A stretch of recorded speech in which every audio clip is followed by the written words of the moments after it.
Au moins 40 chefs d'État et de gouvernement sont à Paris ce dimanche et ils vont marcher avec les Français pour condamner les tueries de ces derniers jours et qui ont fait 20 morts en France, dont 3 terroristes.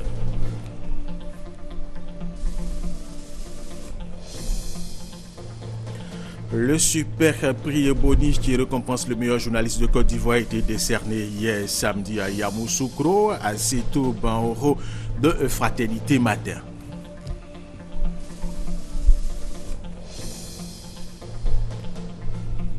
Et puis le ministre Mamadou Sanogo vient d'effectuer une tournée dans le département de Touba. Il est allé parler aux populations de cohésion sociale et de développement. Mesdames et messieurs, bienvenue et merci de suivre les informations sur RTI 1. Dans le magazine de ce dimanche, nous allons parler de l'avenir de la Terre qui préoccupe les scientifiques.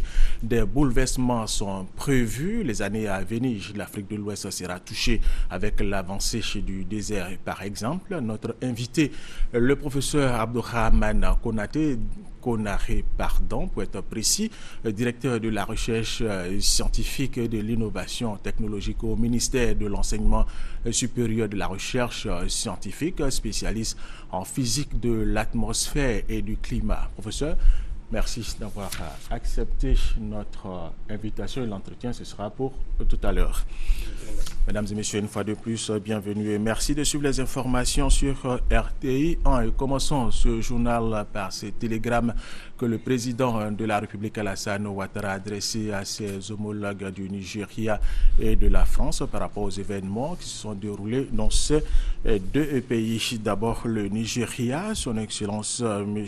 Goodluck Ebele Jonathan, président de la République fédérale du Nigeria. Monsieur le Président et chers frères, c'est avec une vive émotion que j'ai appris les violences qui viennent une nouvelle fois d'endeuiller le Nigeria, notamment l'attentat à la bombe survenu dans un marché de la ville de Maïdougouri et qui ont fait des milliers de victimes et de nombreux déplacés. Le gouvernement ivoirien déplore ces intolérables pertes en vie humaine et condamne avec la dernière énergie cet acte barbare et injustifié qui vient malheureusement s'ajouter aux autres tragédies du même genre auxquelles le peuple frère du Nigeria fait courageusement face depuis quelques années. En cette douloureuse circonstance, je voudrais exprimer à votre Excellence et au peuple nigérian tout entier mes sincères condoléances et ma profonde compassion et vous prier de transmettre mes vœux de réconfort et de prompt rétablissement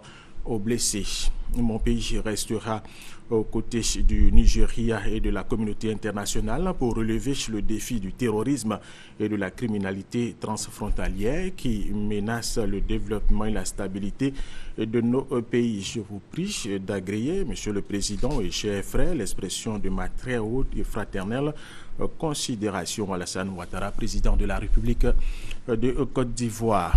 Et maintenant, à son Excellence Monsieur François Hollande, président de la République française. C'est avec une grande tristesse et un profond émoi que j'ai suivi les actes de violence qui ont endeuillé la France depuis l'attentat contre le siège du journal Charlie Hebdo, notamment la lâche prise d'otages qui a occasionné des pertes en vie humaine et de nombreux blessés, tout en réitérant ma condamnation de ces actes au Dieu et en renouvelant les condoléances du peuple et du gouvernement ivoirien à votre Excellence, aux familles éplorées et à l'ensemble de la presse française.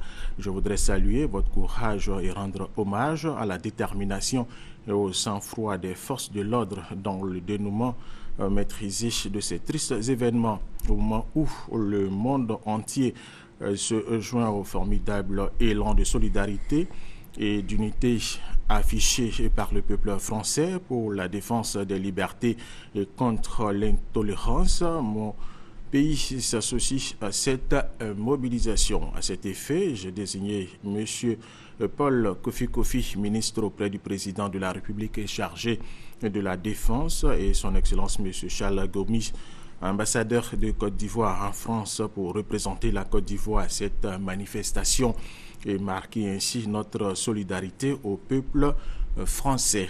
Je tiens à saluer le caractère républicain de cette grande marche qui nous permettra au lendemain de ces actes barbares d'affirmer notre détermination à lutter ensemble contre l'intolérance et l'extrémisme violent et d'appeler à l'union des nations contre le terrorisme.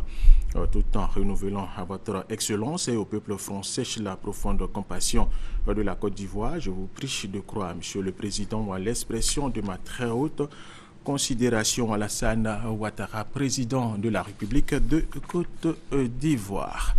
Et nous vous le disions dans nos titres, au moins 40 chefs d'État et de gouvernement sont à Paris ce dimanche. Ils vont marcher avec les Français pour condamner les tueries de ces derniers jours et qui ont fait 20 morts en France, dont 3 terroristes. Parmi les leaders attendus, plusieurs sont des Africains, les présidents maliens Ibrahim Boubacar Keïta, Gabonais Ali Bongo Ndimba, Béninois Boni Yayi, Togolais Faure Gnassingbé, Sénégalais Macky Sall et Nigérien Mahamadou Issoufou. La Côte d'Ivoire est représentée par le ministre de la Défense auprès du président de la République, M. Paul Kofi.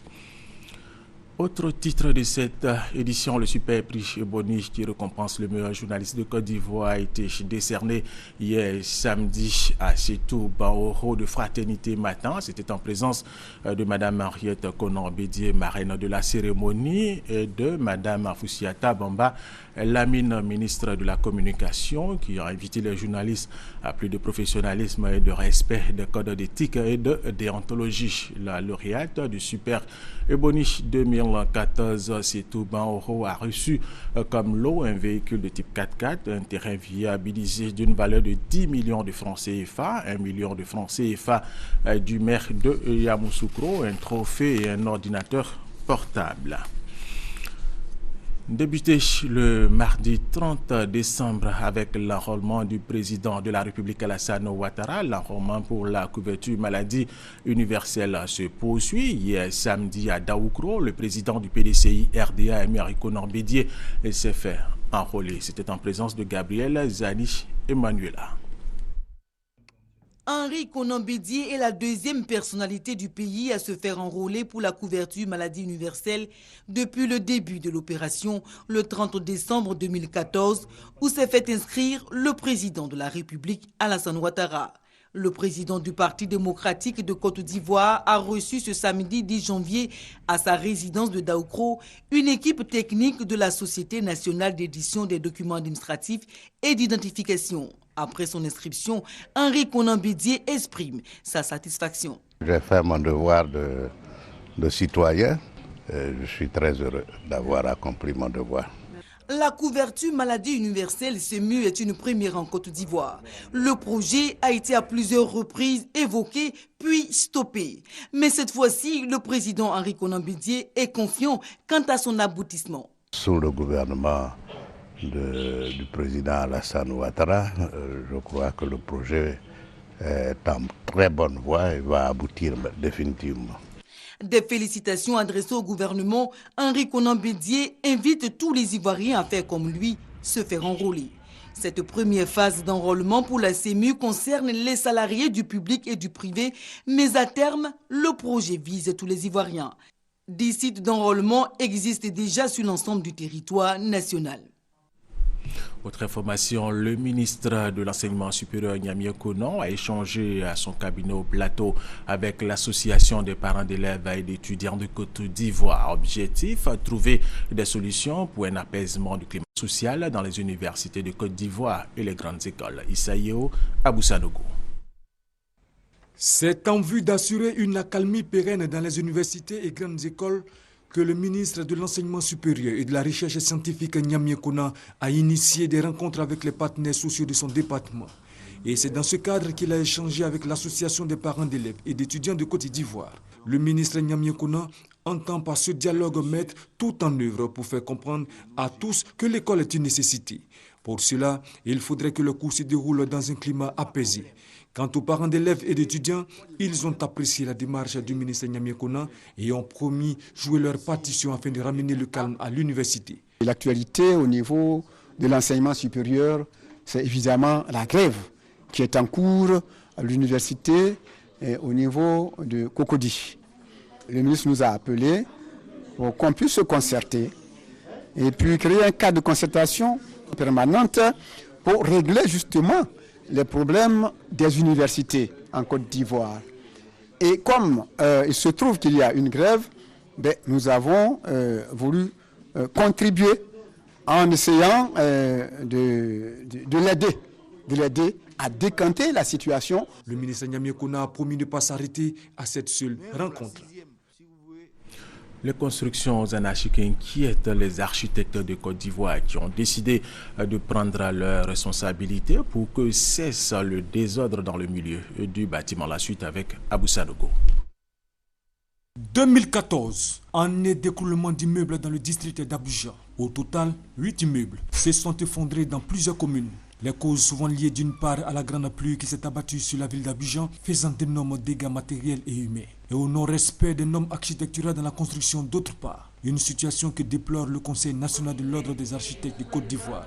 Au cours de cette conférence de presse, la nouvelle présidente de cette organisation, Yolanda Doucouré, exprime sa ferme volonté de mettre fin à l'anarchie et au désordre dans l'habitat ivoirien. Vivre décemment dans un logement correct, c'est ça la priorité des architectes. Voilà ces gens qui ont construit. Ils ont mis 200-300 millions et l'immeuble s'est effondré. Ils ont tout perdu. Il aurait pris un peu de son argent, payé un architecte, il ne serait pas dans ces problèmes-là. C'est ce qu'on veut faire comprendre aux gens. Quand ils viennent vers un architecte, vous avez un bâtiment qui va devenir 50 ans, 100 ans, sans problème. Il faut que chaque habitant de Côte d'Ivoire se dise que moi j'ai un architecte pour moi. L'architecture est une profession d'utilité publique. Nous sommes là pour les populations, pour leur bien-être, pour leur cadre de vie. Dire aux autorités que nous sommes là, nous avons envie de les accompagner pour que chaque Ivoirien soit bien logé, qu'on ait une vision pour émergente de 2020, que chaque Ivoirien ait un toit. Plusieurs actions pour un cadre bâti en Côte d'Ivoire sont à entreprendre par le Conseil national des architectes de Côte d'Ivoire. La priorité étant accordée à la sensibilisation de la population sur le métier de l'architecture et à la réforme de la délivrance du permis de construire qui devait être obligatoirement signé par un architecte. Le président du conseil régional du Poro a procédé ces derniers jours à l'inauguration de plusieurs infrastructures socio-économiques dans plusieurs localités. Coût total de ces infrastructures, 465 millions de francs CFA. Thérèse Tapeyoboué. Les populations de Kombolokura et Litiengolo, dans le département de Korogo, expriment leur joie à travers des chants et des danses. Et pour cause, elles ont désormais un pont qui relie leurs deux localités. Pont inauguré par le président du conseil régional de Korogo, Tiemokoyade Koulibaly. Avec cette inauguration, ce sont au total 3 ponts qui sont mis à la disposition des populations. Également, 9 bâtiments de 3 salles de classe plus bureaux. À l'époque, notre école était cimetière. Aujourd'hui, le président a donné à l'école à Kineka. En tout cas, vraiment, nous sommes très contents, nous sommes fiers. Un centre de santé entièrement équipé. L'avenir de ce centre de santé sera vraiment d'une grande aide pour nous. Parce que généralement, quand on a les cas, surtout quand les enfants sont malades dans la nuit, on ne sait pas quoi faire. Le temps souvent d'atteindre le village voisin, pour ceux qui n'ont pas la chance, ils perdent la vie. Quant aux élèves du collège municipal érigé en lycée, ils ont reçu des ordinateurs. Le conseil régional du Poro a aussi procédé à la pose de premières pierres d'autres infrastructures. Nous avons estimé que notre première mission, c'était d'offrir une chance à chacun des enfants de la région de pouvoir aller à l'école. Nous avons mis en deuxième position la santé. La route précède le développement. Alors nous avons estimé que si il y a des travaux importants de pont à réaliser, nous devons effectivement le faire. Les populations ont profité de cette série d'inaugurations pour présenter des doléances, notamment l'adduction en eau potable, l'électrification et l'érection de certains villages en sous-préfecture. Bien avant ces activités, le conseil régional a tenu sa 3e session. Il en ressort que le budget de l'exercice 2015 a été adopté. Il se lève à un peu plus d'1,207 milliard de francs CFA. Restons dans la région du Poro pour parler cette fois d'agriculture avec la formation des agents du Conseil du coton et de l'anacarde sur de nouvelles techniques agricoles. Thérèse Tapeyoboué.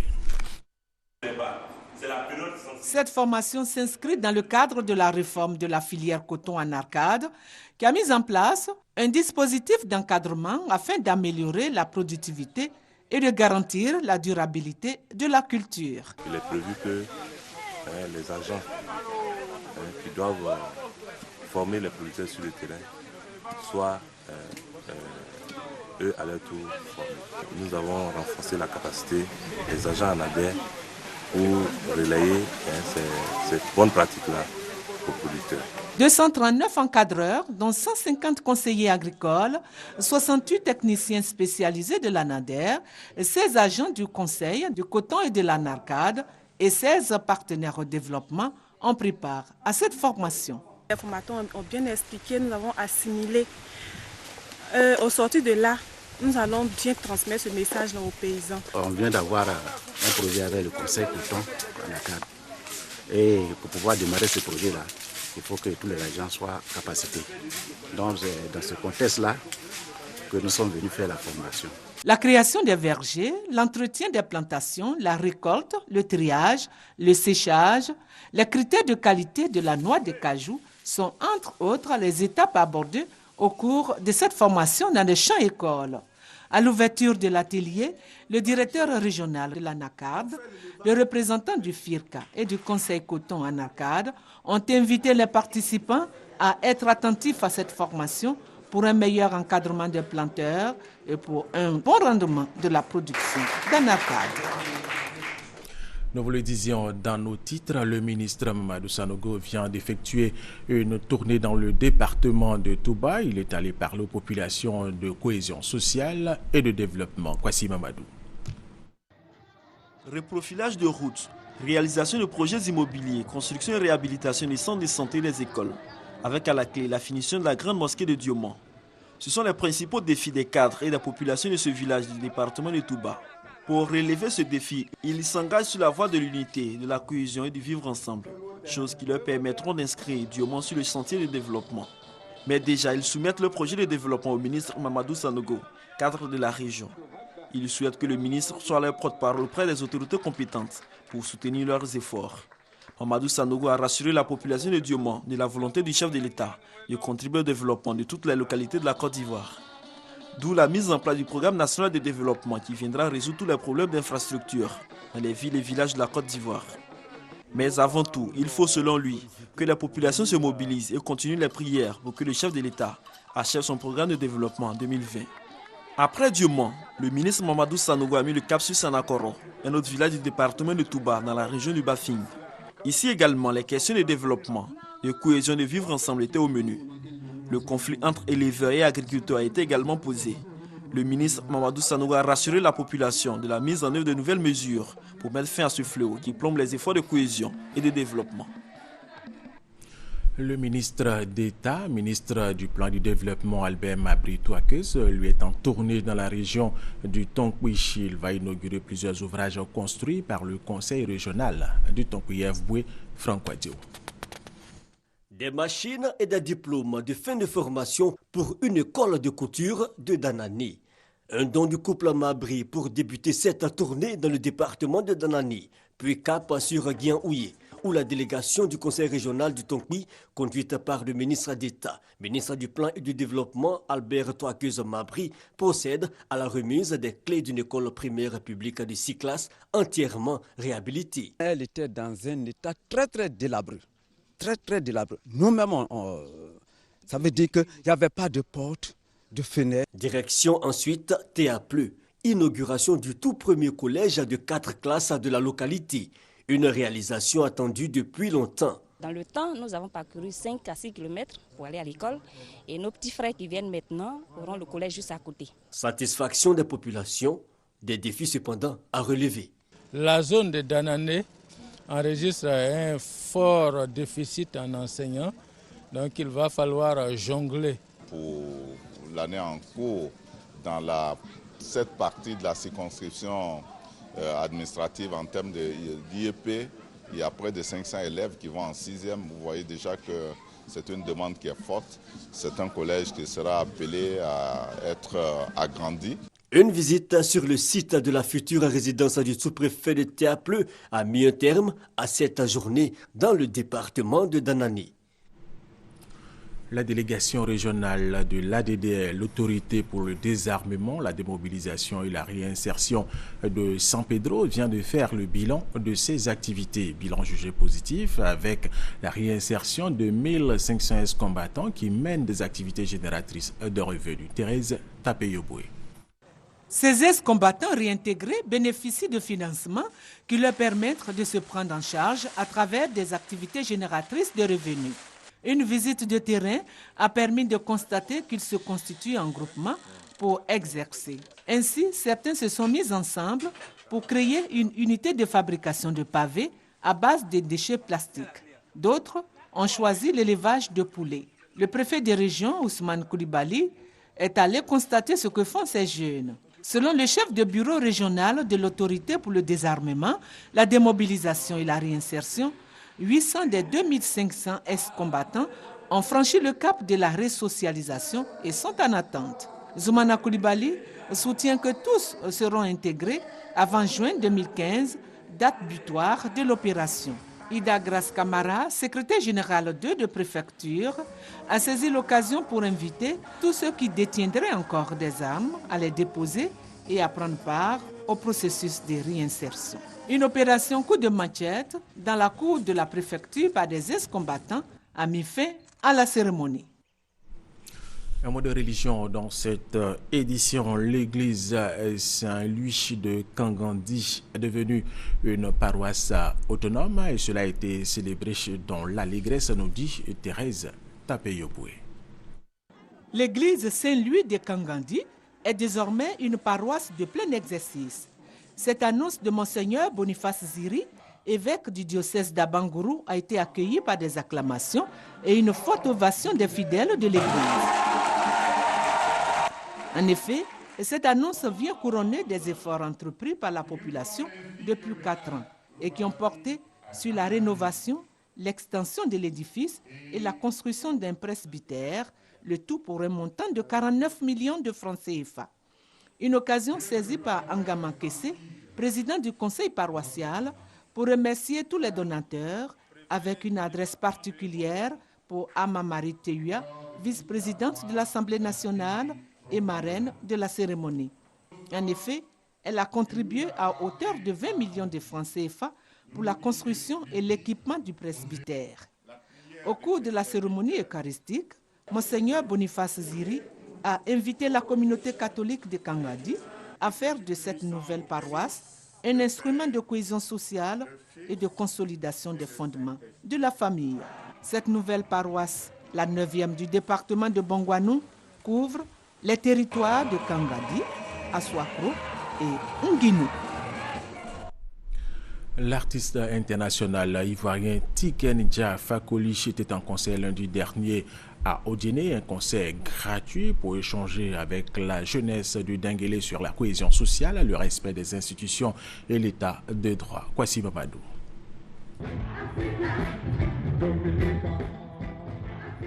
Deux concerts gratuits en l'espace d'une année. Tiken-Jah Fakoly, star du reggae ivoirien, retourne à Odiéné, sur la terre qu'il a vu naître et entamer sa carrière musicale. Cette fois, l'artiste international appelé communément Odiéné, Petit Moussa, est venu parler et communier avec ses frères. Pour l'occasion, ils étaient des milliers de mélomanes à prendre d'assaut le stade Mamadou Koulibaly. Une fierté pour eux de voir jouer leur idole et fils sur sa terre natale. Nous avons à peu près les mêmes idées, la défense de sa communauté, la défense des plus faibles.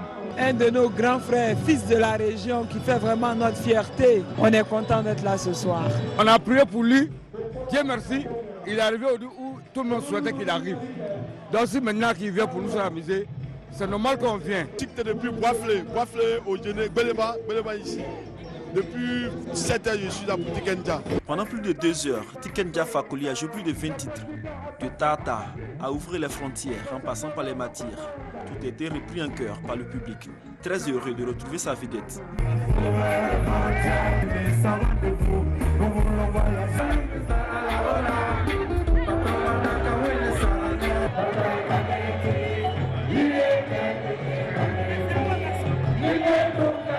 Tiken Jah Fakoly a saisi le podium pour interpeller la jeunesse d'Odiéné en langue locale et en français sur son attitude, surtout celle adoptée lors des derniers événements qui sont déroulés dans cette ville, courant novembre 2014. Nous ne devons pas nous élever pour aller nous attaquer aux forces de l'ordre. Ce sont les représentants de l'État. Nous n'avons pas le droit de faire ça. La prochaine fois, si nous ne sommes pas contents, ce que nous devons faire, c'est de nous retrouver sur la place publique pour marcher ensemble, pour dire qu'on n'est pas content. Les forces de l'ordre sont là et ils représentent l'autorité. Il a également invité les cadres à l'union et à la solidarité pour contribuer au développement de la région. C'est dans l'unité qu'on peut gagner tous les combats. Odiéné a besoin d'unité et je pense que ce sont les cadres qui doivent donner l'exemple. Si les cadres sont ensemble, les citoyens en voyant ça, ils vont se mettre ensemble. Message bien compris par l'ensemble de la population d'Odiéné. Nous ne demandons pas à faire du palabre, à faire de quoi que ce soit, mais le message qu'il a lancé est resté bien et bien dans la tête de la jeunesse et dans l'oreille de la jeunesse. Vraiment, union fait la force. Donc on a qu'à se unir, vraiment se mettre d'accord pour développer. C'est désormais une tradition à Odiéné.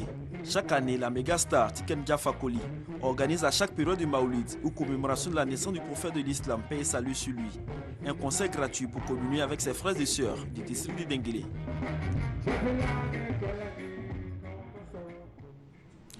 Tout à fait autre chose, les enseignants membres du RDR, le Rassemblement des Républicains section Grand Bassam, ont organisé une conférence sur la réconciliation nationale et la paix en Côte d'Ivoire. On en parle avec Ami Sissoko. Un rassemblement des républicains réconciliés est fort. C'est mon affaire. Tel est le slogan qui s'est donné désormais la section maritime du Rassemblement des enseignants républicains RER dans la région du Sud Komoué. Ils viennent de se réunir dans la ville historique de Grand Bassam. Objectif, faire barrière à tout esprit de haine, de division et surtout pour mobiliser les militants de base afin d'aller en rang serré à l'échéance présidentielle prochaine. Nous avons estimé qu'il était intéressant pour nous, enseignants, qui sommes, n'est-ce pas, les éclaireurs, de poser des actes en vue, n'est-ce pas, de rétablir la situation, l'harmonie entre les différents militants de Grand Bassam. Un esprit de cohésion qu'il faut entretenir selon les cadres du parti. C'est la volonté ferme manifestée par les militants, par la base de notre parti, d'aller à la réconciliation et de voir les cadres unis pour mieux servir les intérêts du parti, pour mieux servir les intérêts de celui que nous avons porté à la magistrature suprême. Je suis venu sur la pression de la base surtout, qui souhaite que la réconciliation soit au sommet du RDR à Grand Bassam. Et sur l'initiative du Rassemblement des enseignants républicains, je suis venu donc formaliser cette réconciliation entre les dirigeants du RDR de Grand Bassam. La réconciliation scellée, le RDR et les enseignants républicains dans le Sud Komoué se disent prêts comme un seul homme pour la réélection du président Alassane Ouattara cette année. En fin de mission en Côte d'Ivoire, l'ambassadeur de la République algérienne démocratique et populaire, Boumedienne Guénade, a été reçu autour d'un dîner d'adieu par le gouvernement ivoirien. Frédéric Oulaï, Alexis Ouedraogo. Il aura passé 5 ans auprès de la République de Côte d'Ivoire, janvier 2010, janvier 2015. Le diplomate algérien en fin de mission en Côte d'Ivoire a été reçu lors du dîner organisé en son honneur. Au cours de cette cérémonie, le ministre d'État, ministre des Affaires étrangères, a traduit toute sa reconnaissance et celle du pays. Il est important de le rappeler. La Côte d'Ivoire et l'Algérie entretiennent d'excellentes relations politiques et diplomatiques depuis leurs indépendances respectives et depuis l'établissement des relations diplomatiques le 14 juillet 1964.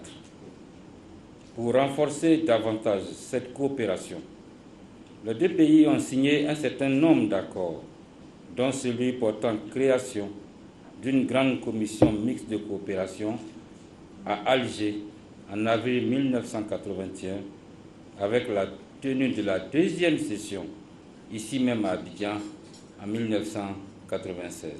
Le ministre d'État, ministre des Affaires étrangères, a rendu un vibrant hommage à l'ambassadeur. Son Excellence Boumediene Guéna a exprimé son attachement à la Côte d'Ivoire. Il a salué l'hospitalité que les Ivoiriens lui ont réservée durant son séjour. Il a aussi salué les efforts du président Alassane Ouattara pour son leadership en Côte d'Ivoire et en Afrique de l'Ouest.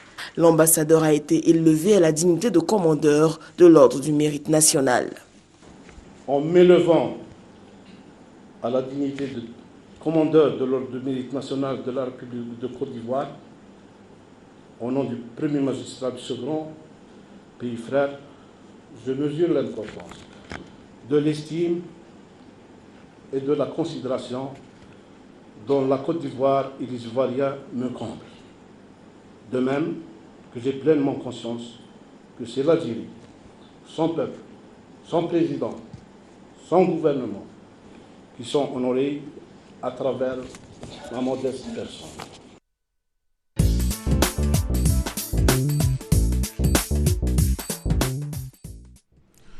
Le thème du magazine de ce dimanche est l'avenir de la Terre. Pour en parler, nous recevons le professeur Abdourahmane Konaré, directeur de la recherche scientifique et de l'innovation technologique au ministère de l'Enseignement supérieur et de la recherche scientifique. Professeur, vous êtes également spécialiste en physique de l'atmosphère et du climat. Merci d'avoir accepté l'invitation de la rédaction de RTI 1.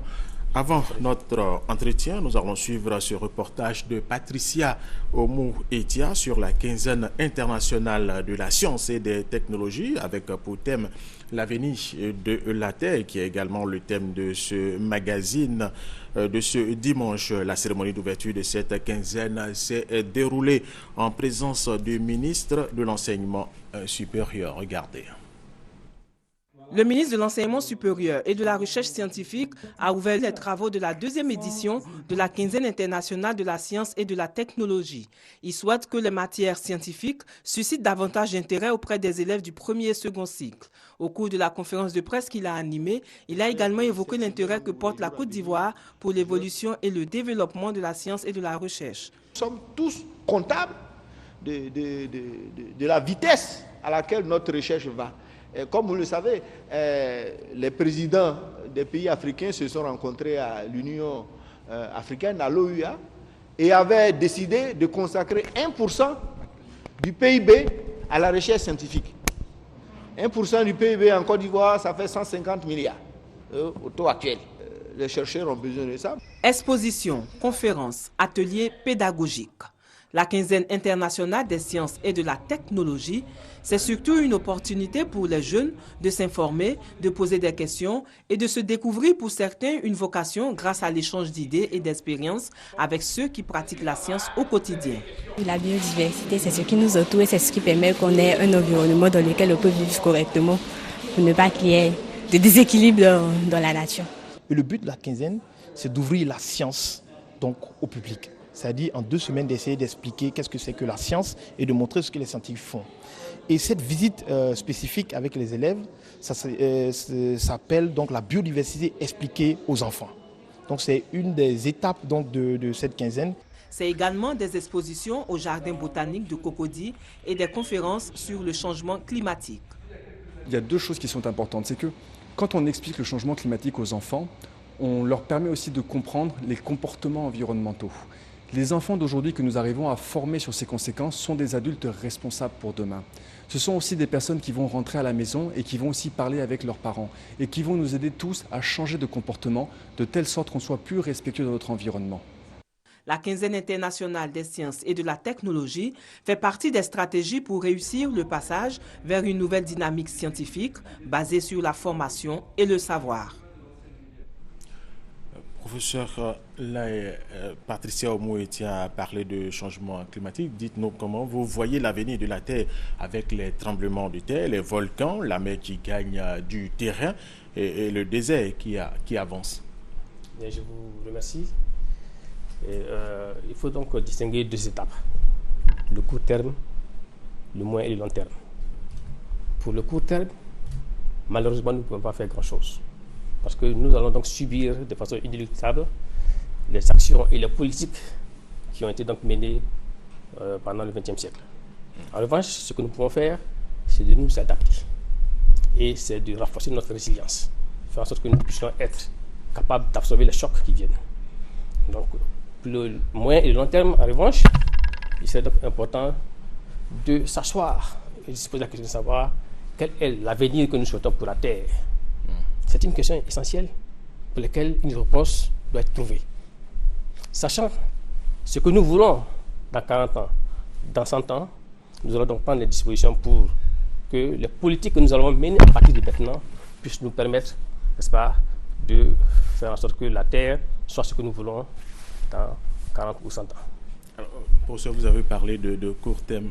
À court terme, qu'est-ce qui peut se passer concrètement? Justement, on a déjà commencé à l'observer. Depuis 1960, le nombre de catastrophes d'origine hydrométéorologique a été multiplié par 10. C'est-à-dire qu'il y a de plus en plus d'inondations, les sécheresses sont de plus en plus longues, et il y a également beaucoup de phénomènes de feux de brousse. Alors, donc voici un ensemble, n'est-ce pas, d'événements, de catastrophes d'origine hydrométéorologique qui ne font que s'exacerber. Cette tendance va se poursuivre. Les experts du GIEC, qui est donc le groupe international des experts sur le climat au niveau donc mondial, sont formels. Alors, nous allons donc subir également l'élévation du niveau de la mer, les températures se chauffant, avec tout ce que cela va donc poser comme problème d'érosion côtière. Voilà, nous savons ce qui va arriver. Mais nous ne pouvons pas faire en sorte que ça n'arrive pas. C'est ce que je voulais donc dire. Ce qu'on doit faire, c'est donc, sachant que ça vient, comment se préparer pour faire face. Justement, que faire? Des options d'adaptation. Pour chaque type de catastrophe, qu'est-ce qu'il faut faire? D'abord, la catastrophe, c'est quoi? Elle se manifeste par un vecteur. Ça peut être l'inondation, par exemple. En ce moment-là, il est important de savoir quelles sont les zones qui vont être inondées. Et donc là, c'est la modélisation, c'est la prévision. Donc, développer notre capacité de modélisation et de prévision des catastrophes, c'est important. Ensuite, quelles sont, parmi ces zones-là, les plus vulnérables, les plus exposées? En ce moment, orienter nos efforts vers ces zones. Vous voyez, donc, ensuite, quelles sont les populations les plus vulnérables? Quels sont les écosystèmes les plus vulnérables? Et de façon à ce que nous puissions renforcer les capacités à faire face à ces chocs. Donc, il faudra sensibiliser ces populations? Bien entendu. Les informer? Les sensibiliser et les former. C'est pour cela que cette quinzaine était donc venue à point nommé. Au fond, il s'agit donc d'éduquer les jeunes dès le bas âge pour qu'ils puissent aimer la science, ce qui n'est pas le cas en ce moment. Oui, alors très bien. Pour sensibiliser, vous allez le faire vous-même d'abord et également faire cette sensibilisation avec les journalistes, naturellement. Bien entendu. Avec les médias. Les acteurs qui sont impliqués pour cette sensibilisation sont nombreux. Il y a d'abord, c'est vrai, le secteur éducatif. Il faudrait bien que les gens commencent à aimer la science depuis le bas âge. Ce n'est pas un coup de foudre, c'est depuis le bas âge. Ensuite, au primaire, au secondaire et au supérieur. Il y a également le fait que parmi les acteurs, il y a les parents. À la maison, il serait important quand même que les parents puissent essayer de mettre à la disposition des enfants des ouvrages scientifiques, des revues scientifiques. Et qu'à la télévision également, on puisse, n'est-ce pas, faire en sorte que les choix soient orientés vers les magazines scientifiques. Nous pouvons également dire qu'il y a les médias, c'est-à-dire vous. Vous êtes très important. Nous souhaitons vraiment que vous puissiez faire en sorte qu'il y ait suffisamment d'émissions sur les sciences et que nous puissions ensemble, n'est-ce pas, coproduire les émissions scientifiques. Et puis enfin, il y a également les maires. On nous dit, mettre à la disposition des jeunes dans les quartiers, n'est-ce pas, un certain nombre de bibliothèques, un certain nombre, les centres culturels ne soient pas uniquement pour, excusez-moi l'expression, les concerts, un certain nombre de choses, mais que ce soit aussi des sites ou des endroits où il y a des événements scientifiques, n'est-ce pas, qui se produisent. Alors, vous voulez inviter la jeunesse ivoirienne, la jeunesse africaine à aimer la science. Parlons de la jeunesse ivoirienne. Est-ce que les jeunes ivoiriens n'aiment pas les sciences? En tout cas, le constat est clair. Il y a une désaffection pour la science. De plus en plus de jeunes s'orientent vers des disciplines qui ne sont pas des disciplines scientifiques. Mais ce n'est pas parce que ces jeunes n'aiment pas la science, parce que souvent, ce sont les parents qui les y poussent. Nous nous sommes rendus compte que les jeunes, quand on leur fait parvenir la science, ils adhèrent tout de suite. Lors de la quinzaine, nous avons parcouru la Côte d'Ivoire et nous nous sommes rendus compte quel était vraiment leur engouement, leur enthousiasme, n'est-ce pas, à venir toucher du doigt les phénomènes scientifiques. Mais c'est souvent les parents qui orientent les enfants. Et nous voyons souvent, malgré nous, n'est-ce pas, on voit souvent les jeunes qui, bien que pétris de talent, ce sont donc des jeunes qui s'orientent avec des bacs C vers des disciplines qui sont très loin d'être des disciplines de la science. Il faut donc investir cette tendance. Comment faire pour emmener cette jeunesse ivoirienne à aimer les sciences? Et justement, donc c'est pour ça que j'ai dit qu'il faudrait que ce n'est pas une génération spontanée, ce n'est pas un coup de foudre. Il faudrait que l'éducation, dès le bas âge, prenne en compte les questions de la science. Il faudrait que les jeunes soient stimulés par la science. Donc ce sont un certain nombre de choses. Il faudrait également qu'au niveau donc, de la télévision, n'est-ce pas, et des médias, que nous puissions obtenir un certain nombre, n'est-ce pas, d'émissions télé, n'est-ce pas, orientées science. Très bien, professeur. Vous êtes du ministère de la Recherche scientifique. Alors, quelle est votre collaboration avec les universités de Côte d'Ivoire et les grandes écoles? Les universités sont des structures sous notre tutelle, donc nous nous appuyons sur elles. D'abord, il faut savoir que les universités nationales de Côte d'Ivoire produisent plus de 70% de la production scientifique de Côte d'Ivoire. Donc forcément, en matière de recherche scientifique, nous sommes donc obligés donc, de travailler ensemble. Alors, il y a également le fait que, pour cette quinzaine par exemple, nous avons commencé à l'université Félix Faure-Boigny, nous sommes passés à l'université d'Aloa, nous sommes ensuite allés à l'université Pelfrero-Gougon-Coulibaly à Korogo. Donc les universités sont donc partie prenante de notre dispositif. Et elles ont donc contribué à l'élaboration de notre politique nationale de recherche scientifique qui donc attend que les moyens soient trouvés pour être mis en œuvre. Alors, professeur, justement, au niveau de ces universités, il y a des recherches qui sont menées, il y a des résultats. Qu'est-ce que vous en faites? Oui, c'est vrai qu'il y a beaucoup de résultats. Beaucoup aussi sont dans les tiroirs, comme on le dit. Mais c'est là dû au manque de moyens. Mais vous savez, il fut un moment où on parlait du miracle économique de la Côte d'Ivoire. C'était pendant les années 70-80. Ce miracle économique de la Côte d'Ivoire était reposé essentiellement sur un secteur de l'agriculture, qui lui-même a eu son épanouissement et son développement grâce à la science. Voici le seul moment où on a eu confiance dans la science. On a investi au niveau de la science, on a vu les résultats. Donc la Côte d'Ivoire a l'avantage d'avoir expérimenté ce que la science et la recherche scientifique peuvent apporter à un développement. Il faut donc que nous puissions donc continuer. Il faut trouver les moyens. Vous savez, les résultats doivent être valorisés. Il y a une direction de la valorisation de la recherche scientifique au ministère de l'Enseignement supérieur qui est maintenant en train de mettre en place un réseau de bureaux de valorisation dans nos structures universitaires et dans le centre de recherche.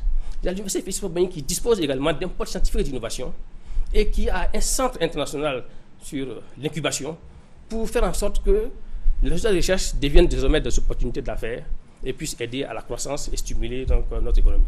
Alors, professeur, il y a de cela quelques années, on entendait sur RTI, sur la RTI, à la radio comme à la télévision, l'avenir de la Côte d'Ivoire appartient à la science. Est-ce que c'est ce slogan qu'il faudra retrouver maintenant?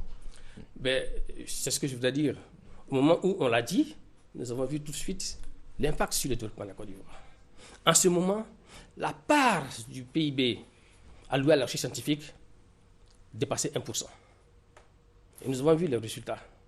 Aujourd'hui, et actuellement, c'est moins de 0,4%. Et cela parce qu'on prend en compte les salaires. Alors que quand même la communauté internationale est unanime pour dire que les efforts en matière de recherche, concernant la matière de recherche, conduisent inéluctablement au développement. S'il y a quelque chose qui est clair et net, c'est que le développement d'un pays est proportionnel à l'investissement qu'il faut à la recherche scientifique. Donc il vous faut plus de moyens. Absolument, il nous faut plus de moyens. Aujourd'hui, vraiment, nous avons élaboré un certain nombre de programmes au niveau du ministère de l'Enseignement supérieur et de la recherche scientifique. Ils sont disposés, ils sont là. Toute la communauté scientifique de Côte d'Ivoire en attend que ces moyens pour les mettre en œuvre. On ne demande pas beaucoup au niveau de la recherche scientifique. 1% seulement suffit. Le ministre l'a dit, et c'est ce que nous espérons attendre. Alors, professeur, vous disiez tout à l'heure, dans 40 ans, dans 80 ans, il y aura des catastrophes au niveau de l'Afrique de l'Ouest, pour ce qui nous concerne, bien sûr, la Côte d'Ivoire. Qu'est-ce qui pourrait se passer? Bon, les scénarios, n'est-ce pas, qui proviennent donc de ce GIEC-là, ce groupe international des experts sur le climat, dit que dans 40 ans, au niveau de la Côte d'Ivoire, il y aura une prédominance de la sécheresse sur une vaste partie du territoire. Pour le nord, c'est-à-dire que la sécheresse va donc vraiment venir jusqu'au niveau du littoral. Il n'y a que des poches extrêmes du côté de Tabou et du côté d'Adjaké qui vont donc résister. Mais en même temps, il y aura une élévation au niveau de la mer, puisque la température au niveau de la Côte d'Ivoire va donc s'accroître. Et nous allons avoir au niveau de Bouna jusqu'à Dembokoro la zone où l'augmentation relative des températures sera donc la plus élevée de toute l'Afrique de l'Ouest. Il fait déjà très chaud à Dembokoro. Mais justement, et donc, cela va donc s'accentuer. Voilà donc un certain nombre de choses. Et tout cela est donc en lien avec les phénomènes de feu de brousse. Il y a également l'élévation du niveau de la mer, puisque la température globale va donc monter. Avec la dilatation des océans, on va donc avoir une augmentation du niveau de la mer. Et ça, je crois qu'avec les infrastructures économiques que nous avons au bord du littoral, ça peut être vraiment un danger. Professeur, nous arrivons à la fin de cet entretien. Un mot d'espoir quand même face à ces catastrophes qui arrivent, qui sont prévues dans 40 ans, dans 100 ans, surtout pour les générations à venir. Bien. Bon. Au niveau national, allez-y. Au niveau national, le ministre de l'Enseignement supérieur et de la Recherche scientifique l'a dit récemment lors du prix de la recherche. L'année 2015 sera donc l'année de la recherche scientifique. C'est déjà un signe d'espoir. Il y a également au niveau international le fait que en 2015, à Paris, il y aura certainement ce qu'on appelle le sommet de la Terre. 2015, c'est donc une étape importante pour que nous puissions voir si les différents États vont donc s'engager à faire en sorte que l'objectif de maintenir, de stabiliser les émissions de gaz à effet de serre à 2 degrés Celsius sera donc atteint. Ce sont donc un certain nombre d'espoirs et nous comptons sur la communauté scientifique ivoirienne qui déjà par un certain nombre de programmes mineurs peut-être, mais déjà il y a un programme qu'on appelle VIGIMET, Vigilance météorologique à l'Université Félix-Faure-Gont, un programme RIVA, risque hydrométéorologique dans les villes africaines à l'Université Félix-Faure-Boigny. Il y a un certain nombre de dispositions de cette nature, mais il faut doter la recherche scientifique des moyens qu'il faut. Merci. Ce sera votre mot de la fin, professeur Abdourahmane Konaré. Merci d'avoir répondu à nos préoccupations. Sachez que la Coupe d'Afrique des Nations, c'est pour la semaine prochaine. Les éléphants de Côte d'Ivoire seront de la partie. Ces éléphants s'entraînent rigoureusement. Ils vont même livrer un match contre le Nigeria. Fin de ce magazine. C'est également la fin de cette édition. Merci de nous avoir suivis. Restez avec nous sur RTI 1.